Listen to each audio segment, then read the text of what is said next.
उम्मीद करता हूँ आप सब दोस्त खैरियत से होंगे। तो आज की वीडियो में पीपीएससी के मोस्ट रिपीटेड 20 क्वेश्चन जो हैं एमसीक्यूज़ उनको डिस्कस करेंगे। और ये जो एमसीक्यूज़ हैं ये किसी ना किसी पेपर में बार बार रिपीट होते हैं। तो काइंडली वीडियो को लाजमी देखें पूरा, ताकि आपके इम्तिहान में अगर इनमें से कोई सवाल आए तो आपका गलत ना हो। तो स्टार्ट लेते हैं 51 एमसीक्यूज़ से। Chaj Doab lies between which two rivers. Chaj Doab जो है वो किन दो दरियाओं के दरमियान पाया जाता है। दुआब जो है वो ऐसी जगह होती है जो दो दरियाओं के दरमियान जो खाली जगह हो उसे हम दुआब कहते हैं। तो छज का लफ्ज़ निकला है दो से, चे से चनाब, जे से जेलम। तो जेलम और चनाब के दरमियान जो दुआब है उसे छज दुआब कहते हैं। तो बी ऑप्शन यहाँ पे करेक्ट है। चनाब और जेलम के दरमियान छज दुआब पाया जाता है। इसी तरह अगर मज़ीद पूछता है बारी दुआब, तो बारी बारी बे और रे, तो बे से ब्यास और रे से रावी। तो दो दरियाओं के दरमियान जो ब्यास और रावी के दरमियान जो दुआब है उसे हम बारी दुआब कहते हैं। इसी तरह आपके पास सिंध सागर दुआब के बारे में पूछता है, तो उसका एक मैं आपको फार्मूला बता दूं, SIJ सिज। सिज एस से सिंध सागर और आई से इंडस और जे से जेलम। इंडस यानी सिंध और जेलम के दरमियान जो दुआब पाया जाता है उसे हम सिंध सागर दुआब कहते हैं। नेक्स्ट एमसीक्यूज देखें। 31 अक्टूबर को इंदिरा गांधी को कत्ल किया गया था, तो वो जो था उसका ईयर क्या था। तो 1984 31 अक्टूबर को इंदिरा गांधी को असैसिनेटेड किया गया था। इंदिरा गांधी जो है दरअसल इंडिया की थर्ड प्राइम मिनिस्टर रह चुकी हैं, और 1966 से लेकर 1977 यानी 11 years she remained prime minister of India. और इनके बेटे जो थे उनका नाम राजीव गांधी था, उन्हें भी असैसिनेट किया गया था। और इनके जो वालिद मोहतरम थे महात्मा गांधी, उन्हें भी 1948 में असैसिनेट किया गया था। नेक्स्ट क्वेश्चन देखें। Israel captured east Jerusalem. Israel ने मशरकी यरूशलेम पर कब अपना कब्ज़ा किया। 1967 को इसराइल ने यरूशलेम पर कब्ज़ा किया।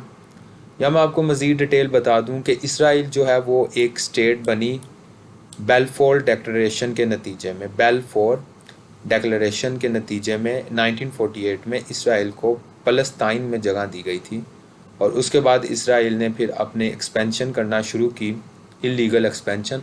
और 1967 में इन्होंने ईस्ट जेरूसलम को जो है कैप्चर किया। Next MCQs. Who among the following propose law of planetary motion. तो प्लानिटरी मोशन जो लॉ है वो जिसने दिए थे उनका नाम था केपलर। केपलर ने बताया कि सोलर सिस्टम में जो प्लैनेट्स हैं वो किस तरह मोशन करते हैं, किस तरह हरकत करते हैं। इन्होंने अपने 3 लॉ दिए, वो मैंने अपने फ़िज़िक्स के CSS PMS लेक्चर सीरीज़ में उस पर डिटेल की हुई है। जिन्होंने फ़िज़िक्स ऑप्ट किया हुआ है वो उनको देख सकते हैं वहाँ पे। नेक्स्ट 8 जनवरी 2022 को यूक्रेन इंटरनेशनल एयर फ़्लाइट को ईरान ने मार गिराया था। अब वो किस बुनियाद पे उन्होंने गिराया, तो वो है ह्यूमन एरर। उन्होंने इसको इंसानी गलती करार दिया। उन्होंने कहा ये इंटेंशनली नहीं हुआ, ये ह्यूमन एरर है, और उस ह्यूमन एरर पे उन्होंने उस शख्स को सज़ा भी दी थी। Next optical fibre works on the principle. Optical fibre जो है वो टोटल इंटरनल रिफ्लेक्शन के प्रिंसिपल पे काम करता है। ऑप्टिकल फाइबर एक ब्रीक आपके बाल से भी पतली जो है एक शीशे की गिलास की ट्यूब होती है। इसके एक एंड से अगर लाइट को एंटर किया जाए तो लाइट दूसरे एंड से आसानी निकल जाती है। यानी ये जो आपकी लाइट ट्रैवल है, इसी के ज़रिए हम डाटा कम्युनिकेशन के लिए ऑप्टिकल फाइबर को इस्तेमाल करते हैं। ऑप्टिकल फाइबर का असूल यह रिफ्लेक्शन के असूल पे काम करती है। रिफ्लेक्शन यानी ये लाम से एल से रिफ्लेक्शन है, मतलब लाइट इसके अंदर टकरा के अंदर ही कैद होके आगे बढ़ेगी, और ये हमारा डाटा जो है ये रोशनी की स्पीड से हरकत करेगा। तो ये एक डाटा कम्युनिकेशन का बेहतरीन ज़रिया। नेक्स्ट आपके पास है गंडा सिंह बॉर्डर कनेक्ट्स।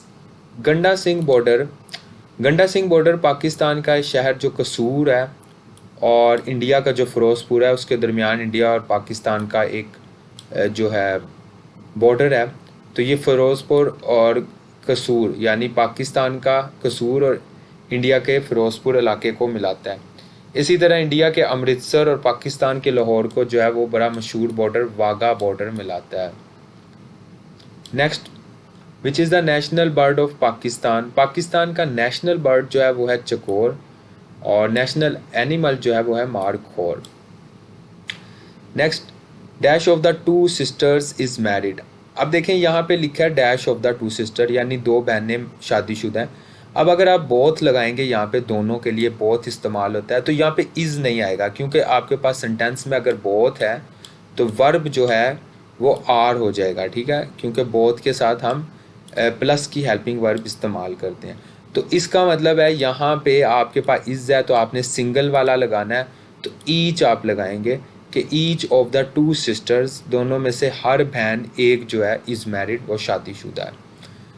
नेक्स्ट आपके पास है the gas is used in different types of welding. Welding के लिए जो गैस इस्तेमाल होती है, अब आपको पता है कि आग जलाने के लिए वेल्डिंग जो है वो आग जलने का एक अमल है, शोला निकलता है और आग के लिए ऑक्सीजन बहुत ज़रूरी है। तो ऑक्सीजन और एसिटाइलिन मिल के वेल्डिंग का प्रोसेस करती हैं, तो इधर डी ऑप्शन करेक्ट है आपका। Next, how many players in basketball game. Basketball में आपके पास ईच टीम के 5 प्लेयर्स होते हैं, तो यहाँ पे 5 आएगा। अगर हम फुटबॉल और उसकी बात करें क्रिकेट की तो उसमें हर साइड पर 11 प्लेयर्स होते हैं। Next MCQ 62, which is the highest peak of Himalaya range in Pakistan. Himalaya range की अगर बात की जाए पाकिस्तान में तो हिमालय रेंज की पाकिस्तान में जो हाईएस्ट पीक है वो है नागा पर्वत। और ये जो नागा पर्वत है ये आपके पास पाकिस्तान की सेकंड हाईएस्ट जो है माउंटेन पीक है और इसकी हाइट जो है वो आपके पास ऑलमोस्ट जो बन जाती है वो आपके पास बन जाती है 8126 मीटर।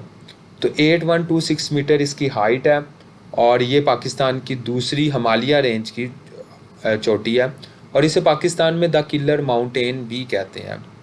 और अगर मैं बात करूं केटू की तो केटू जो है वो कराकरम की सबसे बुलंद तरीन चोटी है और इसकी हाइट पाकिस्तान में जो केटू इसकी बात करें कराकरम की बुलंद तरीन चोटी वो केटू है और इसकी हाइट भी आलमोस्ट 8650 बन जाती है। उसके बाद तुर्चमीर है। तुर्चमीर जो है वो आपके पास कोहे हिंदूकश रेंज की सबसे ऊंची माउंटेन है। और उसके बाद है सकेसर जो है वो सॉल्ट रेंज की पाकिस्तान में जो कि जेलम वाली साइड पे है सबसे हाईएस्ट पीक है। नेक्स्ट आपके पास है MCQs लोवरे म्यूज़ियम।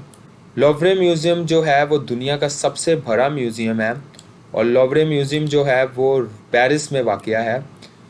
ये दुनिया का बड़ा म्यूज़ियम होने के साथ साथ इस म्यूज़ियम के अंदर बहुत अजीम जो आर्टिस्ट हैं और पेंटर्स हैं उनके जो है आर्ट्स मौजूद हैं, जैसे कि आपके पास लियोनार्डो डा विंची का मोनालिसा की पेंटिंग जो है वो भी पेरिस के इस लोवरे म्यूज़ियम में मौजूद है। Next, who is the current president of Iran. Iran का मौजूदा जो प्रेसिडेंट है वो इब्राहिम रईसी है। इसी तरह वो आपसे इंडिया का प्रेसिडेंट के बारे में पूछ सकता है, वो टर्की के प्रेसिडेंट का पूछ सकता है, वो इंडोनेशिया के पूछ सकता है। जहाँ पे प्रेसिडेंशियल सिस्टम है गवर्नमेंट का वहाँ पे वो आपसे प्रेसिडेंट्स के नाम पूछ सकता है। तो आप कोशिश करें पाकिस्तान के जो मुल्हक्का कंट्रीज़ हैं उनके भी प्रेसिडेंट्स के नाम याद करें और जो अजीम ममालिक हैं जिनमें आपके पास यूरोपियन कंट्रीज़ हैं या मोस्ट पावरफुल कंट्रीज़ हैं या जिनका जो P5 है परमानेंट ग्रुप जो सिक्योरिटी काउंसिल यूनाइटेड नेशन के ममालिक हैं उनके प्रेसिडेंट्स के नाम भी याद करें। नेक्स्ट देखें, faint heart never won fair lady. ये जो कमज़ोर दिल लोग होते हैं उन्हें कभी अच्छी औरत नहीं मिलती या खूबसूरत औरत नहीं मिलती। तो यहाँ पे वॉन जो है, वॉन यहाँ पे है वर्ब के तौर पे इस्तेमाल हुआ है, और विन की सेकंड फॉर्म और थर्ड फॉर्म वॉन वॉन है। तो यहाँ पे आपके पास वर्ब है और ये वर्ब की सेकंड फॉर्म इस्तेमाल हुई है, तो उसे हम पास्ट पार्टिसिपल भी कहते हैं। तो यहाँ पे वॉन जो है वो वर्ब है के तौर पर इस्तेमाल हुआ है। उसके बाद मैथ की ये क्वेश्चन जो है, इसको मैं अपने वाइट बोर्ड पे आपको डिटेल में मैथ की सीरीज़ में कराऊंगा, जो कमिंग वीडियोस में आपको मिल जाएंगी इंशाल्लाह। तो आप लाजमी मेरी हर वीडियो को आने वाली को देखें। उसके बाद doctrine of necessity in Pakistan was first time used by. Doctrine of necessity, जिसे उर्फ़ आम में नज़रिया ज़रूरत भी कहते हैं, वक़्त की ज़रूरत के मुताबिक उस नज़रिए को लागू किया जाता है। पाकिस्तान में पहली दफ़ा 1954 को डॉक्ट्रिन ऑफ नेसेसिटी का ये असूल अपनाया गया था और इसे चीफ जस्टिस उस वक्त मोहम्मद मुनीर साहब ने अपनाया था। हुआ ये था, किस्सा ये है कि गुलाम मोहम्मद गवर्नर जनरल उस वक्त पाकिस्तान के थे, थर्ड गवर्नर जनरल। उन्होंने मुल्क में एमरजेंसी लगा दी और इस एमरजेंसी के ख़िलाफ़ उस वक़्त के स्पीकर नेशनल असम्बली के मौलवी तमीज़ुद्दीन सिंध हाई कोर्ट गए। सिंध हाई कोर्ट ने गवर्नर जनरल की इस एमरजेंसी को जो है गलत करार दिया, लेकिन उस वक़्त की गवर्नमेंट फिर सुप्रीम कोर्ट चली गई और सुप्रीम कोर्ट ने इसको दुरुस्त करार दिया। मोहम्मद मुनीर साहब जो थे, उन्होंने गवर्नर जनरल के इस फैसले को डॉक्ट्रिन ऑफ नेसेसिटी के तहत सही करार दिया, जो कि गलत था। Next, Anwar Sadat was the president of. Anwar Sadat जो है वो इजिप्ट के प्रेसिडेंट रहे हैं। He is the most celebrated president of Egypt, और इन्हीं की काविशों की वजह से इजिप्ट और इसराइल के दरमियान जो है अमन कायम हुआ। और जो उस वक़्त आपके पास अमेरिकन प्रेसिडेंट थे जिनका नाम था जिमी कार्टर। जिमी कार्टर ने इजिप्ट के प्रेसिडेंट और इसराइल के प्राइम मिनिस्टर, जिनका नाम उस वक़्त था मेनाचिन बिगन, उन दोनों को करीब लाए और इनके दरमियान एक पीस अकॉर्ड साइन हुआ। उस अकॉर्ड को नाम दिया गया था कैंप डेविड अकॉर्ड। तो कैंप डेविड अकॉर्ड साइन हुआ और इजिप्ट और इसराइल में अमन कायम हुआ। तो इसलिए इनको बड़ा मशहूर प्रेसिडेंट माना जाता है, और इन्हीं की इन काविशों की वजह से इन्हें 1978 में नोबेल पीस प्राइज़ भी दिया गया था। ये भी आपके पास एमसीक्यूज़ आते हैं। और 1978 में ये जो पीस प्राइज़ इन्हें दिया गया, ये पहले मुस्लिम थे, पहली मुस्लिम शख्सियत थी जिन्हें नोबेल पीस प्राइज़ से नवाजा गया था।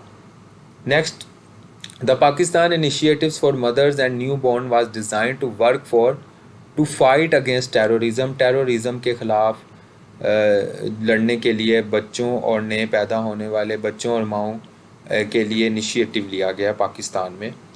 Next, last question, law of magnet induction proposed by.